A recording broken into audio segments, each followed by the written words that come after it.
spanning the globe to bring you the constant variety of sport, the thrill of victory, and the agony of defeat. The human drama of athletic competition.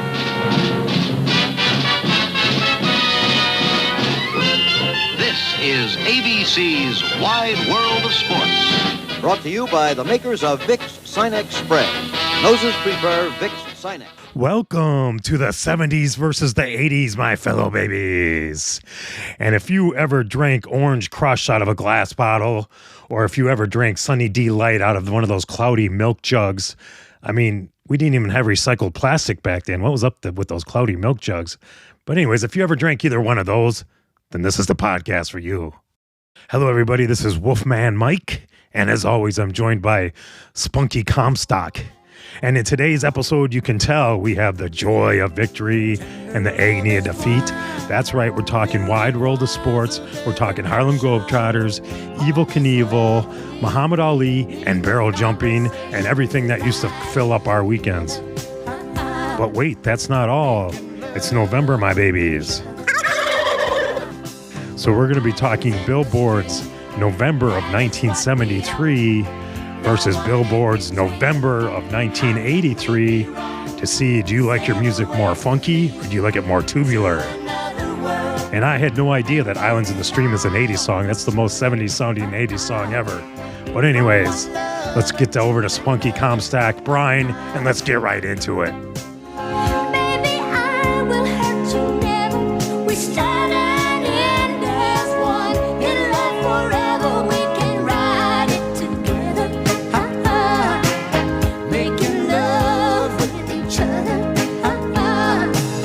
Islands in the stream, that is what we are.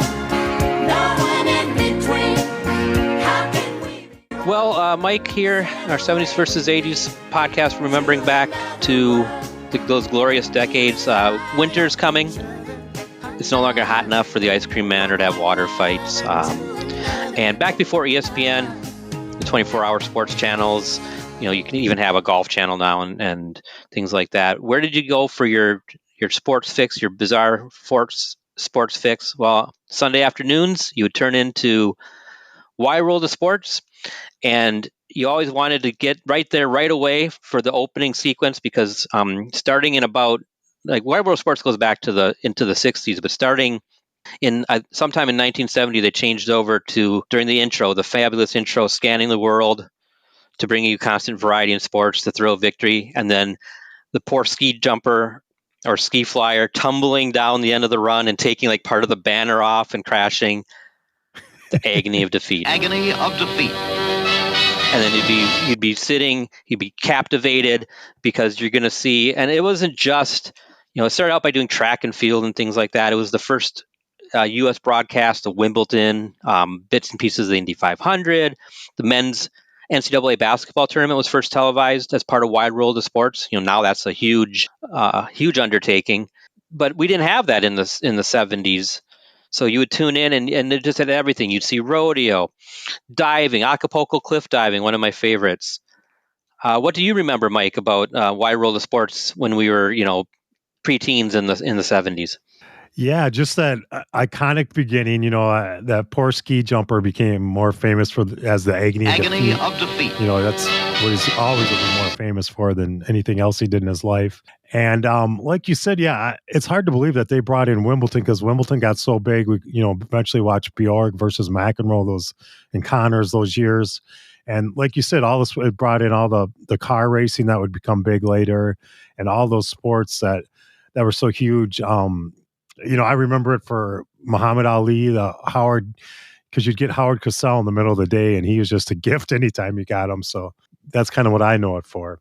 Well, yeah, there were some legendary broadcasters. So Jim McKay has that distinct voice and kind of was the host. But then, yeah, you're right. They would go out to Howard Cosell. Keith Jackson would do some of the NASCAR commentating at like the Daytona 500 in the mid-70s, when you always think of Keith Jackson as being associated with college football, right? And Whoa Nelly, and he's just a sophomore, all that Keith Jackson stuff. But they had a fantastic lineup. And maybe that's one of the things we're missing now is the dilution of the broadcasting talent with it being 17 different networks for sports is that you don't have one channel where you'll be able to see Jim McKay hosting. He's tossing it out to Howard Cosell because there's going to be a boxing match, and then a half hour later you got Keith Jackson announcing a NASCAR race, and then a half hour later it's another sport with another fantastic, well versed broadcaster. Yeah, and I was just, like the Olympics were on every 4 years, and so this was like every weekend you'd get but it'd be the Olympics of like weird sports, and sometimes sports that didn't get covered in the mainstream. No, exactly. Lumberjack stuff. I mean, you think, I'm not going to watch lumberjack stuff, but then you get enthralled by it. And when they have the straps to try to climb the trees the fastest, or they're trying to saw through the huge log the fastest, it's like as a 7-year-old, you're just amazed watching them do that, because you've probably with your dad's little hand saw in the garage tried to cut through a 2x4 and saw how hard it was. Yeah, and I remember watching this when we were so young. I didn't really understand the production value. Like, we got to cut away from the lumberjack to go get to the second half of the Harlem Globetrotters, and you're like, wow, these are happening live at the same time. They got to cut away and get over to it. Yeah, we didn't understand it was a pre-done package, but and that was the first introduction to the Harlem Globetrotters for me, and Meadowlark Lemon, that era of the Harlem Globetrotters. You brought up Muhammad Ali. What about Evel Knievel? I think this made his career being on Wide World of Sports. Yeah, he had out of the 10 most watched Wide World of Sports, he was in like 7 of them, 7 out of the top 10. Just, yeah, I mean, the world would stop when Evel Knievel was about to do a jump. I remember that. Well, that was, and I'm going to ask you what yours was, but for me, the first one I actually remember watching was, and I looked up the date, it was September 14th in 1974, so it had been like not quite even 4.5 yet, but Evel Knievel was going to attempt to jump the Snake River Canyon. And I remember that. I think he failed. I should go back and watch the videotape of it. Yeah, the chute opened. I think the chute opened too early, prematurely, and dragged him down. Yeah. He had one where he had a spectacular crash, and then I think a year and a half later, one of the most watched ones was he had recovered and jumped some, I think maybe some buses in London, like the double-decker buses. Yeah, that was the Wembley jump on May 26th of 1975 in front of 90,000 people, because it was in Wembley Stadium. And he jumped 13 single-deck buses. And then he announced his retirement in front of the Wembley crowd. But then I remember this about him is he came back in October of 75 to jump again. And he did, I think I remember this one really good because it was, October of 75. He jumped 14 Greyhound buses at Kings Island near Cincinnati, Ohio. I remember that one vividly. That's probably I remember those ones pretty good. The Snake River, I don't remember. That was really early in 74. Yeah, he came back from retirement more often than Cher, the Eagles. If I could turn back time, if I could find a way. That's, yeah. So of the sports, I was thinking, you see that on the internet a lot where you put in your like your first initial and your last initial and your month of birth, and it gives you your something. So we could do it like by the time in the 70s when we really first started watching Wide World of Sports, it kind of became, there's like maybe 3 major sports that they did and would break back and forth. And as you said, the production values of going from a lumberjack to the Harlem Globetrotters to, PBA bowling or something like that. So if you could put together your perfect episode, this is you would, as your 7-year-old self, right? You got your popcorn popped, and your parents are going to let you have a soda or pop since we're in Minnesota. What would it be? What 3 sports would you most like to see? That is a tough one because they had so much. I'm going to go, and I think I even changed my answers up here. I'm going to go with Evel Knievel just because, like I said, he was 7 out of the top 10 highest rated episodes. Evel Knievel's the most 70s thing. I know he started jumping in the 60s and kind of went into the 80s a little bit, but he was the most 70s thing. He had the costume and everything like that. The costume was on point. Yeah, and then I guess I think I switched up my answer. I'm going to go Muhammad Ali because just to get Howard Cosell and Muhammad Ali, when you got those two together, I know we already did a Muhammad Ali episode back when we did our, Muhammad Ali versus Mike Tyson, but again, we're talking about people that couldn't be replaced. Evel Knievel never really got replaced. Robbie Knievel had some good jumps, but I mean, he just wasn't the same. Muhammad Ali and Howard Cosell. Howard Cosell never got replaced. Muhammad Ali, Tyson was dominant, but they were different guys. So I would put that. And then I think just for fun, I would put the barrel jumping, just because that kind of sums up what the wide world of sports was. It just had these odd sports. And you're like, I'm not going to watch barrel jumping. Then you start watching for 10 seconds. You're like, and then cut to a commercial. You're like, what are you doing? I was watching that. It's just like, you'd get so much into it. Can you jump 9 of them next time?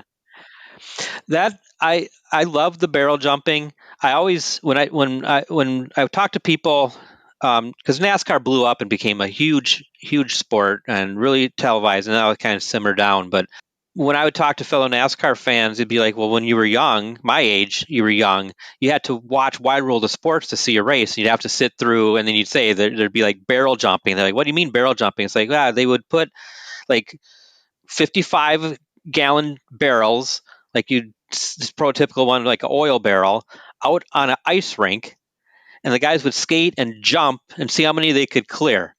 And that was it. It was simple, but it was so compelling to just sit and watch it when you were 7. It's like, that's amazing. And you didn't know what was good techniques or anything like that. You just thought, this is amazing. Yeah. And the guy would always he'd clip the last barrel, and it'd just be like, and I think they start out as beer. I think they even referred to them as beer barrels because they started out as a Dutch sport, and then, American and Canada. So it just makes sense. It'd be beer barrels. But so it's a different, instead of hold my beer, watch this. It's, hey, lay that keg across the ice and watch this. Barrel jumping. Somewhat akin to strapping on a pair of skates and throwing yourself down a flight of stairs. What is the matter with these people? And the thing is, I was kind of reading up on it a little bit. So American speed skater Edmund Lamry, he held the barrel jumping record set in 1925. I think it was 14 barrels, and it wasn't beaten. 1925, it went to 1981 when it was beaten by Canada's Yvon Join. I think he did 18 barrels eventually, but so he held the record from 25 to 81. That's 56 years. Yeah. So that's wow. That's the progression of that record definitely is. I go by records for how long they were held, because they all get broken eventually, but I want to know how long they were held for, because that's a miraculous thing. Looking back at it now, if I could have the perfect episode, barrel jumping beyond there. But for me, I talked about NASCAR. Right? I was a big NASCAR fan, but I'm going to leave that out. Same thing with like drag racing and Formula One. It'd be funny is you got to see like Don Garlitz and all those Ken the Snake Prudhomme, all those names before would be on the drag racing parts of Wide World of Sports before it started being televised on its own. But for me, it would be, there was a toboggan race, the Toboggan Championship. That was fun to watch them just sitting. It's not like a bobsled or anything. It's just the toboggan races, I think in some place in Switzerland. And then Acapulco cliff diving, because it's like, having, you jump in a pool and it's like you do a belly flop, something like how much it hurts. It's like to watch these gentlemen jumping from, I can't remember what the heights were, but to watch that, it was amazing. So it'd be that. And then that's it. The Harlem Globetrotters. I love the whole bucket of confetti trick by Meadowlark Lemon. Yeah. We had the Meadowlark Lemon years were just amazing. And I was looking it up. He had retired from the team in 79. I was like, that seems early, because it seems like we watched him for years and years and years. Yeah, that he was forever, but he left in 79. And then I think Curly Neal was on that too. Obviously, had his head shaved. So his name was Curly. He could make that. He'd make that 40-foot shot, and it was like, but you never realize he always made it from the same spot on the court, but still amazing feat. Yeah, it's like, and he would do that round, the dribbling, and like you said, when they poured you always knew the bucket of water was coming, or the bucket of confetti, and it just never got old. You wanted to see it again and again. They were actors with some basketball talent, I think, or like physical comedians, because that was the display of it.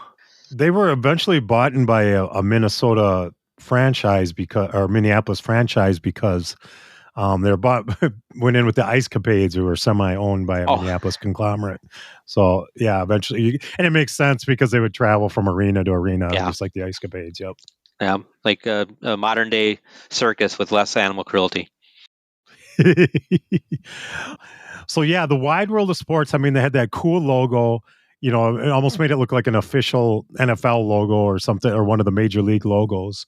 They had that theme music and that introduction. I mean, the introduction was 50% of the show. Really, it was just amazing. Yeah, it was short, sweet, and to the point, and spot on. Spanning the globe. And then, in the 80s, we always joke around how Phil Collins was everywhere in the 80s. And they even tried to switch the ski jump over. He crashed on the ski jump and, yeah, we had to do that joke. Sorry. We kind of know what it sounds like when Phil Collins crashes. Yeah. Phil Collins, maybe he was spread eagle. His skis were everywhere. Yeah, maybe this is a 70s versus 80s podcast discovery that Phil Collins as a boy was inspired to that drum beat by the ski flyer Wide World of Sports intro. And so other shows, the Wide World of Sports, I guess the PBA Pro Bowlers Tour, it kind of broke out, and that got its own show. That show, it was always something you'd watch on Sunday when football wasn't on. Just such a lazy, you could just kind of be half asleep in front of the TV watching that. Well, that's it. It's in the fall months when it started getting dark earlier, and it would be school the next day, and you just kind of veg out in front of the TV. Yeah, PBA kind of spun off from it. We talked about the Superstars earlier. That spun out of Wide World of Sports. It was kind of a segment or two on Wide World of Sports, and that became its own show that we covered in a previous broadcast or previous podcast. Indy 500 and NASCAR, all those racing coverage kind of spun out of this. It was really almost a way to test the market for the television companies and the broadcasting networks to see if they'd get eyeballs in front of them or not. And then, of course, when more cable started and there was more time to fill, sports is an easy way to fill broadcasting. You can knock out a 3 or 4 hour block of programming with one sporting event. Yeah, so Superstars was a huge sport. And then, that kind of went into Battle of the Network Stars. I know we've talked about this in the past. It always seemed like, that we had the three networks, CBS, NBC, ABC. And it seemed like ABC was always the third network. But maybe they were spending their money different because they had this sports thing down. I mean, they were everything for sports. I mean, they had this Wide World of Sports, everything. Yeah, like you said before, they weren't necessarily live with these events with the Wide World of Sports, but to have a camera crew go out to the Lumberjack Championships and to videotape a Harlem Globetrotters game, to go out to a NASCAR track to tape that, British Open, they were the first ones to do like figure skating championships, track and field, all this stuff that they would be sending these crews to and capturing footage. They were tapping into the thirst for sports viewerships in America. It's one of the things I think we talked about a little bit when Alan Paul, the New York Times bestselling author, was on with the Pirates. It's like talking about the 79 Pirates. Sports is one of those things you don't know the outcome beforehand. Once we saw Jaws, right? You go back a second time, you kind of know what's going to happen. Maybe you're going to see a couple things you didn't see the first time through, but you know what's going to happen. But you watch a 7-game baseball series and the ebb and flows, you don't know the outcome. It's a drama, and I think ABC really tapped into that.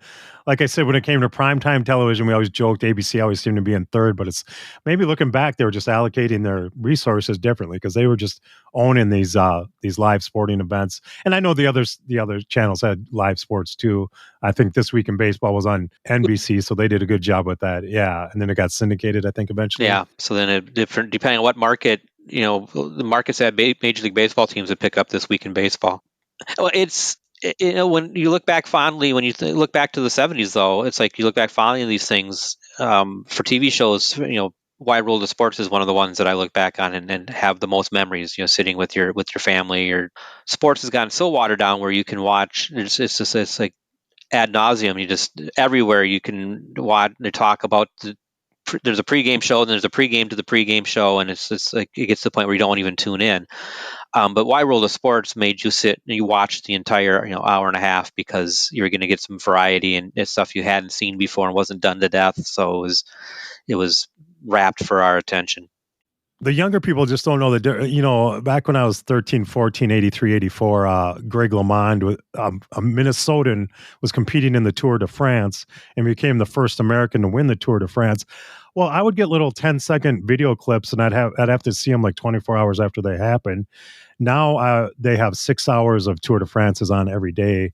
Yeah, you can watch it live. Yeah, it's Yeah, I mean 6 hours compared to 10 seconds like what we used to get. It just, and every sport's like that. I can't believe that Yeah. NASCAR wasn't covered, fully until. you had to watch the Acapulco cliff diving and the barrel jumping before you got to see snippets of Greg LeMond in the Tour de France. And I think the South America, I think that it must have been on Wild World Sports they were doing where the little kids would put the vine tied to their ankle and jump off the cliff, and that eventually led to bungee jumping. So just all this stuff really went into the American culture, or all the culture everywhere. Yeah. From the perspective of looking back at it now, 50 years later, it was truly groundbreaking, and kind of did establish sports broadcasting, kind of what it would become and how it is today. It was definitely a trailblazer. So one thing I wanted to just bring up, like I said, I'm a NASCAR fan, and would have to tune into Wide World of Sports. Like I said, you'd have to watch the ice boat racing and some dog sled race, and then you get to have a little bit. You'd see the last quarter of the Daytona 500. Is in 1979, it was the first time the Daytona 500 was shown live, flag to flag, from the green flag to the checkered flag, and one of the play-by-play broadcaster was Ken Squire. He was famously the one that said, and there's a fight, because at the end of the race, after I think it was Donnie Allison and Cale Yarborough crashed and got out of their cars and started fighting. And there's a fight between Cale Yarborough and Donnie Allison. The tempers overflowing. They're angry. They know they have lost. And what a bitter defeat. Proceeded to start him hitting his face into my fist, I think it was one of the lines one of the racers said. So he passed away yesterday. He is another one of those iconic voices that when you heard his voice, it just brought you back to that being 9 years old and sitting in front of the TV watching a race with your family. So he'd passed yesterday, and great voice, and we'll find that 1979 ending, and there's a fight clip, and you'll hear him, and it was legendary in the NASCAR world for broadcasting, and kind of in memoriam. This is just for a broadcaster. Just happened yesterday. We're recording this on the 16th of November, so just wanted to say that it's. That was back when the announcers, they were just more regal. I mean, today they're more accessible. I mean, everybody kind of sounds like they're doing a podcast when you listen now. They're kind of telling jokes and stuff, which is cool. It's great for today's. But back then they were regal, and like when they would say something like "there's a fight," or when Howard Cosell said, "Now down goes Frazier." Down goes Frazier! Down goes Frazier! Down goes Frazier! It's just iconic because it was just more iconic back in those days. Yeah, the Al Michaels with the "Do You Believe in Miracles?" So that era was less talk and more gravity to the words they said. Well, speaking of that, maybe should we get on to our next subject, Brian? Absolutely. So that was kind of a love letter to Wide World of Sports. Lots of hours of entertainment through the 70s and into the early 80s.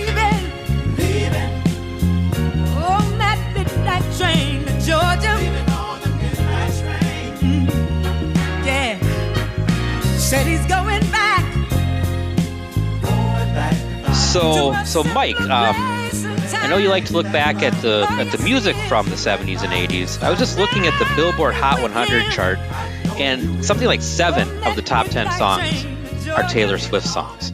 That is completely different from, right? It's completely different from how we consumed music in the 70s and 80s. So I propose that we go back to the first week of November of 73 and the first week of November of 1983, and we kind of just look at what was on top of the charts and look at some of the variety that was in the top 10 at the top in the top of the Hot 100, to compare it to today, where it's just one artist can just, because of the way music's consumed today, can dominate the top 10.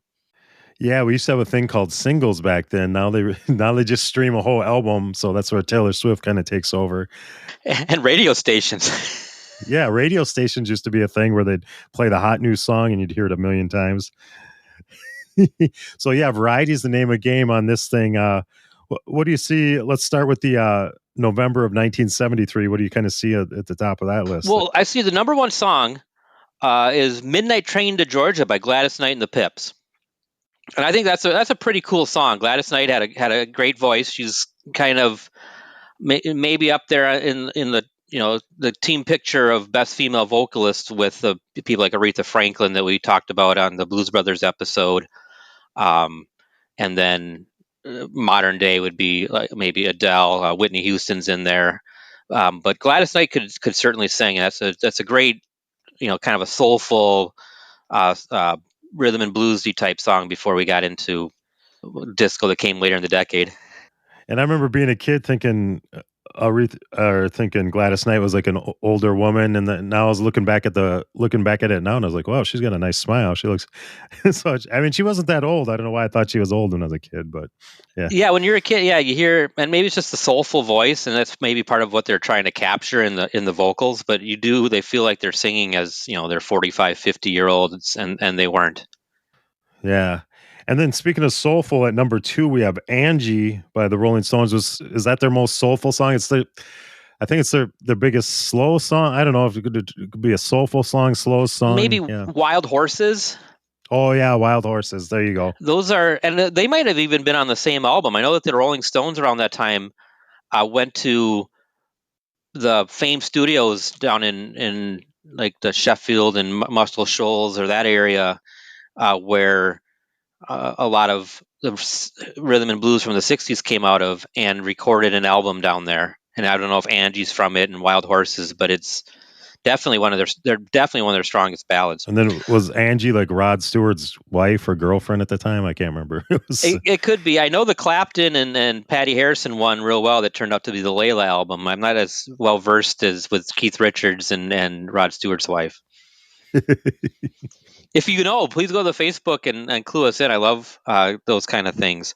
Now, with Angie, that's not anywhere close to my favorite Rolling Stones song, but with Midnight Train to Georgia, that would be of all the Gladys Knight songs, that would be my favorite one. What do you have? Is that the? Yeah, that's mine too. I'm not really super familiar with their other songs. I looked them up, and I think Train to Georgia, and then Gladys Knight had some solo songs. But I think Midnight Train to Georgia is my favorite. Yeah, Definitely. Well, what would be your favorite Rolling Stones song if you had to be, held down and have to pick one? Ooh, 'Cause I that have is two tough. that I always kind of fluctuate between. I like You Can't Always Get What You Want. I like Paint It Black. And what was the disco one that everybody hated when they went to disco, but I like the Is one. it like Heartbreaker, or were they a woo? No, woo? Yeah, that's a good one. God, they have so many good songs. My favorite two that I fluctuate for the Stones is Paint It Black that you mentioned, and then Sympathy for the Devil. Very good. I got a version of Sympathy for the Devil I'll send you. It's one of their backup singers redid it as a beat poetry, and it blows me away. It's awesome. That's cool. Further down the list at 4, Cher comes in with Half Breed. This is post. Yeah, could you play this song today? I mean, I think it's a fun song. I think it does have a good message. You couldn't play it today. The white man always called me Indian straw. Half-breed, that's all I ever heard. It got to the number 1 in the charts at some point in time. Yeah, Cher post Sonny Bono, but pre Greg Allman. Yeah, it's right in that sweet spot maybe for her. This might have been her highest charting 70s song. I'm not sure though. Maybe she must. Yeah, have I don't know what another Gypsy one Tramps without and Thieves Sonny. ever came out at. Because to me, I like that song. I don't know if you could play that again today as well, but I like Gypsies, Tramps, and Thieves more than Half Breed with Cher. So Cher, someday we're gonna have a Cher versus Madonna versus Taylor Swift, because I think Cher was the most iconic. She maybe had the least songs out of those three, but she's the most iconic. Everybody knows her name. I think so. I always joke. I'm waiting for some band to do a mashup of Johnny Cash's "Cry, Cry, Cry," Aretha Franklin's "Chain of Fools," and then the breakup song that Taylor Swift's going to write after she breaks up with Travis Kelce. Ooh, that's a negative attitude, Brian. But still, we're all waiting for song. We're all waiting. She for a has. song. That's her writing. Not kryptonite, whatever the opposite of kryptonite is. Well, if we get a good song out of it, it's worth it, Brian. Come on, it's all for the art. Well, further down the list, you have back to back at 7 and 8 is the Allman Brothers' "Rambling Man." "Rambling Man" was their highest charting single. It was from the album Brothers and Sisters. If you go back a few episodes, we talk with the New York Times bestselling author of a book about that album. You can check out that episode. And then Let's Get It On by Marvin Gaye. Sounds like a sequel to What's Going On, because then his two songs, What's Going On and Let's Get It On, they're really different. Let's Get It On's more of a making baby music, and What's Going On is more of a social justice. Yes, exactly. I prefer What's Going On. I know that locally in the radio market here in the Twin Cities, Dan Barrero likes to bump into his radio show with the What's Going On by Marvin Gaye. Well, like we talked about in the past episode, I think Rolling Stone, when they do their 500 greatest songs, I think they've redone it and put What's Going On as number one of all time. Yeah, it had been Like a Rolling Stone by Bob Dylan. Yep. Who's also someone that we'll eventually probably talk about. And then I know you're a big Allman Brothers guy. Rambling Man, out of their big hits, that's my least favorite. Yes. I was reading in that book when we read Alan Paul's book, and he said that they sped it up. And now when I hear it, all I can hear is I can hear where it got sped up to a different speed. Yeah, it was really country tinged. They had hints of country in their music before that song. They did a lot of the twin leads, which kind of comes out of Western swing, where they'd have both guitars playing lead at the same time. But for me, if you had to, my top 25 Allman Brothers songs, and you gotta be a deep fan to know 25 Allman Brothers songs, and Rambling Man wouldn't be on there. In fact, my favorite song by them is probably, and this fluctuates as well, same as Rolling Stones, would be In Memory of Elizabeth Reed. It's a fantastic, jazzy, kind of almost Santana-like instrumental. Oh, wow. I'm getting into One Way Out. That's my new Allman Brothers song. I mean, I've listened to it all my life, and I'm just getting into it now. And just one thing, a Rambling Man, reminds me of Adam Carolla. He does that. He thinks they should make a song called Sedentary Man for himself. But yeah, so what else do you see? What else do you see in the 70s here, Brian? So the 70s is you get Ringo Starr as a solo artist with Photograph. I don't even know that. I don't remember that song. I don't remember that song at all. Either. Bob Dylan at 12 that first week of November with Knocking on Heaven's Door, which famously got remade by Guns N' Roses. Guns N' Roses, yep. One of those. This is probably the hallmark, right, of Bob Dylan as a songwriter, where his versions are sparse and storytelling like, and in his way with his love it or hate it voice. But then the remakes, like how Jimi Hendrix can take All Along the Watchtower and turn it into something completely different that's just as powerful. And then Guns N' Roses takes Knocking on Heaven's Door and also amps it up into something more than what the Bob Dylan's more ballads telling of it. I think you tripped on a new category there. We're going to have to do 80s and 90s remakes of 70s songs, because there's a ton of them. They used to remake them when they're only like 10 years old back then. Yeah, cheaper to probably get the songwriting rights to it when it's... And then the last one, I got a name by Jim Croce. So when Gordon Lightfoot passed away and Jimmy Buffett passed away, I really got deep into Spotify on those two artists. And then you start getting these recommendations or your daily mix, and I'm getting a lot of Jim Croce in it. And it's like he's very underappreciated as a musical artist. And I had known of him, but you kind of know the Bad Leroy Brown. And I can't, but he's got a lot of good songs. And again, he's got that same kind of voice caliber of a Gordon Lightfoot or the Bob Dylan, Willie Nelson I keep bringing up, where when they're singing their own material and they've got unique voices, but it does draw you into these fantastic songs.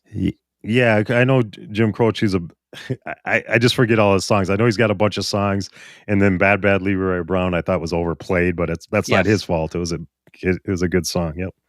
So that's the 70s. So you had some variety there, right? You had some soul and not a lot of necessarily hard rock, and then some of these kind of singer-songwriters, or these with the Bob Dylan and I think Art Garfunkel came in at number 10 again, post Simon and Garfunkel. So a lot of people that had broken out of incredibly well thought of bands with the Beatles and Simon and Garfunkel that were kind of hitting the top of the charts with their own solo efforts. So let's go to 83. So, but then again, wasn't 7 songs by one artist in the top 10 like it is now. Yeah. So let's go to 83 here, and right away the number one song sounds like a 70s song to me. It's two 70s artists getting together.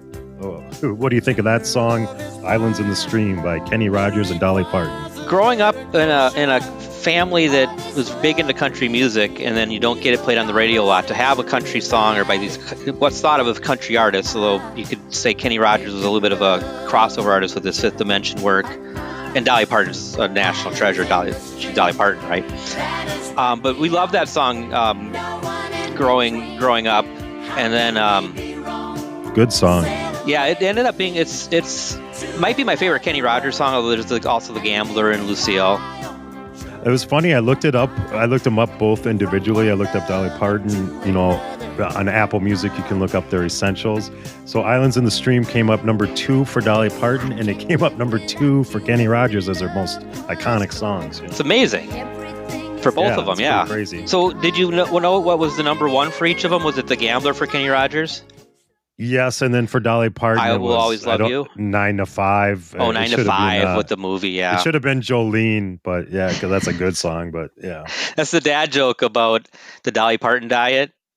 And it's like, well, what are you about the Dolly Parton diet? It's like, I don't know, but Jolene, Joe, a friend named Joe goes on the Dolly Parton diet. And it's like, what do you know about it? It's like, I don't know anything about it except that Jolene, because Joe's, yeah, it's a bad dad joke. I was going to say that that's another one with the song from the 70s. I think it was 70s, maybe even late 60s of Dolly Parton's I Will Always Love You, that then was remade by Whitney Houston, was in the Bodyguard soundtrack. It's another song that's, remade by a 80s artist. Yep. I'm telling you, that's going to be a new category for us. Remakes. Absolutely. And then at number 2 here, we see a guy that really becomes familiar with the 80s, though I think it was all off 1 or 2 albums, and it was Lionel Richie with All Night Long. Was that parentheses all night? Yeah, exactly. Was it like the album name like Dancing on the Ceiling or something like that? Yeah, was it all his hits off one album, Dancing on the Ceiling? Did he have another album? You get that if because sometimes you get albums that albums were collections of songs that you would purchase as opposed to streaming them. And for our younger listeners, cool covers to look at. You'd stare at the covers. Yeah, and then a lot of artists you'd get. Especially like the Rolling Stones, when you listen back to their discography or something like that, there's like a great song that leads off the album, and then maybe the close of the first side, or the first song on the second side, and then maybe the last song are their radio song hits, and then the rest of it is just kind of almost filler, and they have like 3 great songs. But then you get some of these albums, like I think if it's Lionel Richie's Dancing on the Ceiling or whatever it was, where you do have just this great song after great song. Like they put all of their power, instead of spreading it out over, trying to do an album every year, they just sat on some of this stuff for a few years, got real creative, and then just wrote a masterpiece of an album. Well, and then at number 3, we got the opposite of that. I believe it's a one-hit wonder, Total Eclipse of the Heart by Bonnie Tyler. That's really starting to get that mid-80s flavor with the people started wearing Good the neon, song. and everything is that Total Eclipse of the Heart. Yeah, that song speaks 80s to me. Yep, but it's also if you saw The Wedding Singer, I think it was in 2 movies where the Dan Band redoes it, and we got it. Sometime we'll have to talk about the Dan Band. They're kind of a parody of the 80s. They do remakes, it's covers, and it's pretty funny. Yep, and then there's the one thing leads to another is a kind of I don't know how to categorize that. It's a song when you put it on, it's almost, is it yacht rocky or not? But it's a very kind of synthy, kind of background music almost. And they have another, they're a 2-hit wonder. They had, remember their other song? Saved by Zero. Saved by Zero. Yep. And they both have that same sound to it, of course. And yeah, so the Fix is kind of I think of them as a 2-hit wonder. 2-hit wonder. One thing leads to another, and so we got Saved by Zero. 1-hit wonder, 2-hit wonder. I think Saved by Zero might be in a commercial now. They're kind of selling out the commercials now. Well, at that point in their career. So then we come up, number 5 is Uptown Girl by Billy Joel. That's not my favorite Billy Joel song. No, I think of it as a novelty song. It doesn't sound like, something that's off one of his, The Stranger, one of his early albums. Yeah. It's Christy Brinkley. It's famous. Christy Brinkley was in the video. That's the most famous thing I think about it. I mean, it's a fun song. I think of it as a novelty song. I don't think of it as a true Billy Joel hit song. No, it's not a true Billy Joel song. Yeah. What would be your favorite Billy Joel song? Ooh, that's great. I mean, Piano Man's the easy answer. Yeah. I guess my life, he says, because I just love that line. He goes, they tell you can't sleep with someone else. You can't sleep alone. He goes, but they tell you can't sleep with someone else. And then he goes, either way, you wake up with yourself. I just love that line. It just. They will tell you you can't sleep alone in a strange place. Then they'll tell you you can't sleep with somebody else. Ah, but sooner or later you sleep in your own space. Either way, it's okay. You wake up with yourself. Excellent line, yeah. That's another. I always wanted to try to have a conversation just in great song lines. For me, I think it's. I can't remember the exact name of it, but it's "You May Be Right, I May Be Crazy," but it just might be a lunatic you're looking for. That's my favorite Billy Joel song. I just can't remember the name of it because I'm not not a big Billy Joel fan, but I've had friends that are, and then you listen to all that stuff. Listen to the Stranger from. Everybody told me what a great album was, and I go, okay, I'll start listening and then I'll turn it off when it comes to a bad song. I listened to it from opening track to end track. It's a masterpiece, The Stranger. Yeah. All right, I'll do that when can't remember who I'm streaming through kind of the whole catalog of now. All right, well then we have one of those collaborations that could maybe only happen in the 80s. Number 6 was Say, Say, Say, and that's the Paul McCartney, Michael Jackson duet. Now, this is before, I'm trying to think, Beat It, and what was the one in 84 that came out that really propelled Michael Jackson? And 83 was Thriller. 83 was Thriller. This was out after that, I believe, because Thriller had the other collaboration with them with Ebony and Ivory. Or no. The Girl Is Mine was on Thriller. So they had 3 together. They had Say, Say, Say, which I forgot about, Ebony and Ivory. Say, Say, Say can be Bye, Bye, Bye. I think that song's pretty bad. I don't like it. I can't listen. I get to into 2 says before I turn the radio station. And then... Because you can't get to the radio station fast enough on the first say. Yep. I have to give it 1 say to hear it. Yeah. Yeah. Now, individually, what would be your favorite Michael Jackson song? Billie Jean. I really like his first 2 albums, and then I kind of get over them. I mean, I like Off the Wall and Thriller. Off the Wall had the 2 songs, Dance with You, and I like Dance with You. I think I'm saying the title wrong, but I Want to Dance with You, Off the Wall. And then Thriller. I mean, we were at that age, we were 13 when it came out, and it was everywhere. And I went back and re-listened to it lately. And MTV I went back and listened to it like about 6 months ago, and I was like, wow, I want to hear the B songs. And I was like, do I? It didn't hold up as strong as an album as I thought. I go, this is going to be a cover to cover awesome album. Didn't hold up as good as my memory did. I think Billie Jean, you can go online and just listen to the vocal track, and it's like from otherworldly. It's the amount of talent in that. Great song. So that. And then I kind of get done with them later with Man in the Mirror. I know people love that song where he's kind of saying what's wrong with them. He's kind of admitting his personal problems. But so I like the first 2 albums. What do you like? What's your favorite Michael Jackson song? I'm not. I loved him in the Jackson 5. I like that kind of the group dynamics there. Individually, I don't know. I think might be Billie Jean. But I'm not a strong enough Michael Jackson fan to be I have a definitive favorite. Yeah. With Paul McCartney, outside of the Beatles, with his solo stuff, does there anything to write home about? Band on the Run or Live and Let Die? Or I'm more of a Wings guy than the Beatles. No, I'm just kidding. I always say that's my joke. I always say Paul McCartney. Did you know he had a solo career after his Wings career? I didn't know that. But I always say Paul McCartney, that guy from Wings, and people get really mad at you when you say that. I loved it when I think he did a collaboration with Kanye West or something like that, and people are like, this guy, he's going to get a bump now that he's collaborating with Kanye West, and it's like, it's Paul McCartney. And they're still got a new song out, which is okay. It's not. It didn't blow me away, but yeah. Is that the first time Air Supply hit Air Supply came in at 7? Yeah, so we got Air Supply at 7, in middle, and Prince had Delirious at 8.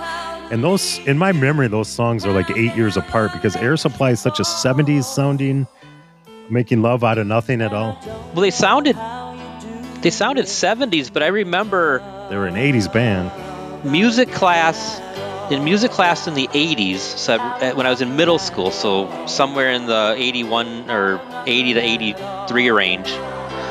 In music class, they would play a little bit of an album, and it was an Air Supply song or of a track, and then we would do some kind of analysis of it, and all the Air Supply fans were like, just play the whole song all the way through. And it's like, well, that's not what we're doing. But as I remember in music class in like 7th grade, but I don't know if They it was were this huge, song. and then it later kind of turned into a punchline, or people kind of make fun of Air Supply because they're kind of sappy. They're good. They're sappy, good sappy kind of thing. But like up against number 8, Delirious by Prince here. So now we're talking Prince. We don't know what he's going to become in 84 when Purple Rain comes out. This is 83. But 83, he had the 2 albums I think this is actually off an 82 album. It must have not been released to 83. But when 1999 this album comes off, and he those 2 albums, 1999, Purple Rain, 2 albums in a row. Delirious here was on Cheech and Chong movie soundtrack. I don't think it was Up in Smoke. I think it was the movie after Up in Smoke. So it got a big cross, not his typical audience. It got really popular. Right. Delirious is one of his quirkiest songs. Hippie stoners. Quirky songs. But we're noticing that we've kind of gone from that. The 70s was the Marvin Gaye's and Garfunkel, Ringo, Jim Croce. And we didn't even talk about it. The Carpenters were on it. Marie Osmond was at number 5, Cher. And now we're getting more, there's been an evolution into Lionel Richie, Paul McCartney, Michael Jackson's together, Prince, the Air Supply thing, Billy Joel. I mean, there's a little bit of change. Yeah, let's remember apart. 3 little letters, Brian. MTV. I think that's the change there. Now we have streaming. Back then we had MTV was our streaming. So Music and music videos. In the 11 through 15, we get Quiet Riot shows up in there, The Police, Stevie Nicks, that must be post Fleetwood Mac, and David Bowie. Modern Love by David Bowie is a good song. We get the Quiet Riot, Come On, Feel the Noise, which I think hung around on, we have it at number 12 here, but it must have went to 1. It hung around on the charts forever. And then the Motels, Suddenly Last Summer. These songs are so different, each one from each other. We talked about the Motels before. They were the ones that wrote Take My Breath Away, and they recorded it for Top Gun. That would be 3 years after this, but for some reason they went with Berlin, who's another big 80s group. Do you have any other takes on 70s versus the 80s? I think we're kind of going against singer-songwriters versus the MTV generation. That's kind of my breakdown there. You're right. That would be I can't remember. I know we talked about it before MTV, and then I went back to look it up. It came out it started in like August of either 81 or 82. Might have been 82, I believe. Yeah. And so that would have been that'd have been a year and change after. So MTV would have by then captured the zeitgeist of the young music MTV, consumer. I mean, it started, I think the first song they ever played was the Bangles of Video Killed the Radio Star. But let's face it, MTV did not, it came into public consciousness when Billie Jean, the song Billie Jean came out. That just blew up the station, blew up Michael Jackson, blew up everything. Yeah, and then the Thriller was played to death. It was almost like an event where you would you don't camp out for wristbands to go watch a music group. You would all gather around the TV in one of your friend's basement that had cable and had MTV. Because the Thriller was going to debut. Yeah, John Landau directed it. It was like a little, wasn't it 14 minutes long? It was like a little mini movie, almost. Yeah. Yeah. Almost as much material in there as a 70s TV show when they have about 22 and a half minutes of material and 7.5 minutes of advertisements. All right, so Brian, we're gonna have to do this again. That was fun picking out the month or what was going on 50 years and 40 years ago. Yeah, I'd like to try to do it monthly. So the next year next month we look at December, because you think some songs would hang around and we get some new ones, and we'd obviously just talk about the new ones. And I like always when you talk about an artist, it's when they have a popular song, it's like, was that your favorite song, or do you have other songs by them that are your favorite? Some artists are like your kids to you. You just can't pick out a favorite if you have more than one kid. If you're Taylor Swift, you can't pick out a whole favorite block of songs because they play so many on the. I wonder if Swifties get into arguments that this song should be number 3 and not number 2, and it's just a huge.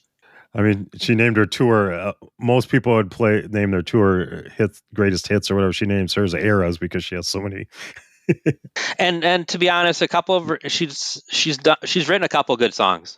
For sure. I think she's the real deal. That. I think I've seen her. I worked her concert, so I was in first row. Kind of had my back to her, but it was as the biggest spectacle I've ever seen. I've worked a ton of concerts. I've been in a lot of concerts. I think she's the real deal. It's fun to make fun of her because she's everywhere and maybe too much overexposed. Yeah. But I'm waiting for that Travis Kelce breakup album. I think that. As long as the art comes first, I want the art to come first. That's what's important. That's right. And then I want someone to mash up one of those songs with Johnny Cash's Cry, Cry, Cry and Aretha Franklin's Chain of Fools, which are also both kind of breakup songs. I think that's a good place to leave off at, Brian. So next episode, let's do December. This was fun. Yeah, we'll look at December's top stuff. We also have one more Peanut special that we're going to tackle in December. Yep, and I think you can guess which one that one is. If you can't, you need to listen to us more. Fall apart. Fucking every now and then I fall apart. And I need you now tonight. I fucking need you more than ever. And if you'll only hold me tight, we'll be holding on. Yeah, he came back from retirement more often than Cher of the Eagles. If I could turn back time, if I could find a way.